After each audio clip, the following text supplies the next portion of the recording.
Il y a eu de nombreux appels à la démission du président Jacob Zuma en tant que chef de l'État. La haute direction de l'ANC est actuellement saisie de cette affaire. 6 officiels du parti devraient rencontrer Zuma dimanche pour lui demander de démissionner.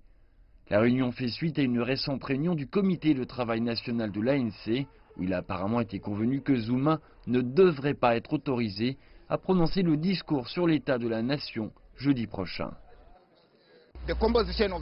La composition de la CNO est déterminante pour déterminer l'ordre du jour et comment Ramaphosa peut continuer à exercer son influence dans toutes les structures de l'ANC pour s'assurer que le président Zuma soit mis en position où il doit négocier sa sortie et permettre une transition vers une présidence de Ramaphosa.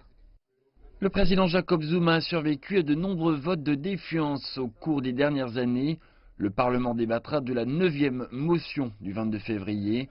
Cette motion a été présentée par les partis de l'opposition. Les partis demandent que Zuma soit démis de ses fonctions avant de prononcer le discours sur l'état de la nation le 8 février. Ce que je peux vous dire, c'est que le président de la République d'Afrique du Sud livrera le discours sur l'état de la nation. Le président camarade Jacob Zuma est le président de la République et, dans l'état actuel des choses, il prononcera le discours sur l'état de la nation.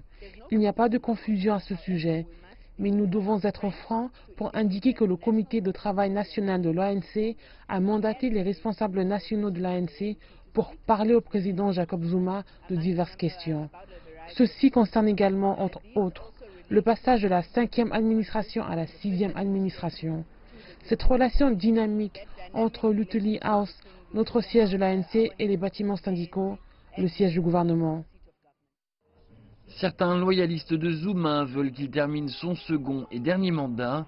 Ce terme prendrait fin lorsque les élections auront lieu l'année prochaine.